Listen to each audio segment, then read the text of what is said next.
Hello and welcome back to Buckeye Mike.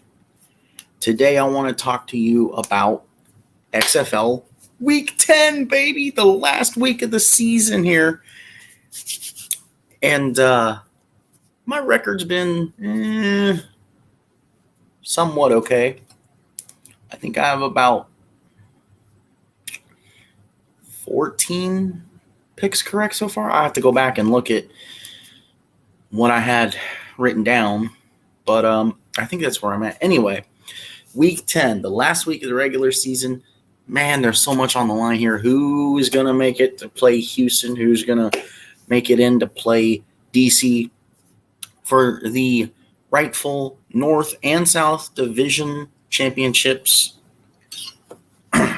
And let's get to it. So the first game that we're going to talk about is Game 1. Orlando Guardians at St. Louis Battlehawks.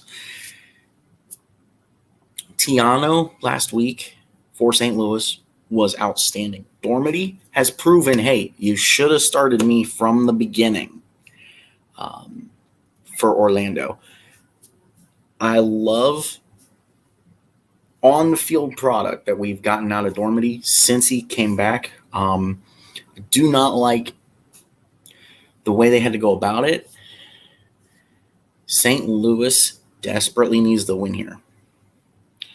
So, even with Dormady playing his heart out and Orlando being the only team to beat DC so far, I think St. Louis is going to win this game. I'm going to go with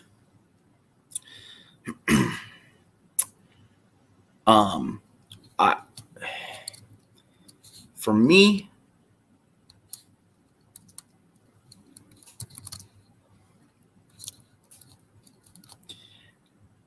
I think St. Louis is going to end up winning this 34-20. Again, like I said, it's very important here for St. Louis to win the game. Oops, I didn't mean to do that. It's very important for St. Louis to win the game here because they are still in playoff contention. Orlando, you're done. I wouldn't be surprised if Orlando somehow pulls it off. But I'm going to go St. Louis 34-20. Tiano, need you to keep playing great. AJ McCarron, when you come back, you got to play awesome here for us. So the next game of the day on Saturday is DC Defenders and San Antonio Brahmas. Well, DC is clinched, so they could afford to lose the game here.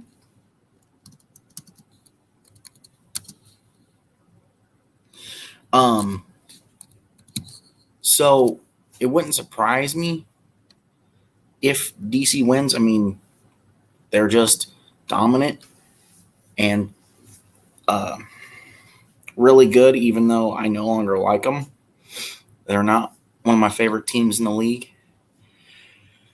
But I wouldn't be surprised if DC wins. I'm going to go San Antonio, though, 24-21. I do think if San Antonio does pull it off, it is going to be close. But I don't see it being close.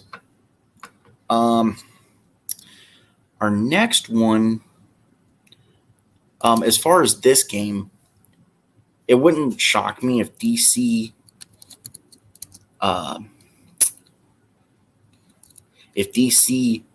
does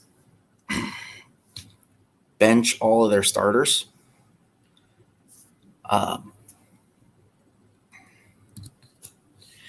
And that is where I could see San Antonio possibly winning for sure. I do think overall San Antonio is going to win. I mean, this is a meaningless game for DC. So therefore, I would think that DC is probably going to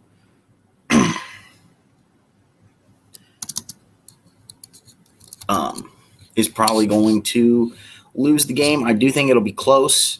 My prediction is not only does DC lose, but they don't start the starters. I mean, there's no reason for Teamu to play other than to possibly get hurt.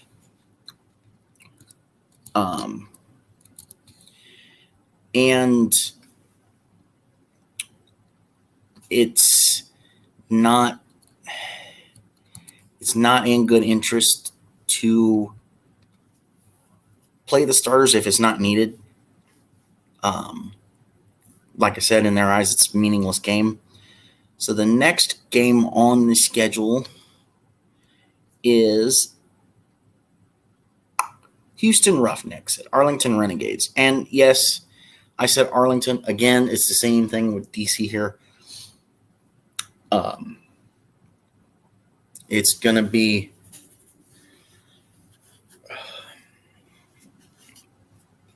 I think it's going to be close. With Luis Perez having come over for Arlington from Vegas, he's found his groove. He's got more passing yards than both Slaughter and Plitt combined. So, yes, Houston has more weapons. Houston's got that playoff spot locked up. I see probably McDonald starting QB, and I don't see Borghi playing. If he does, probably going to get like 50 yards on a couple possessions.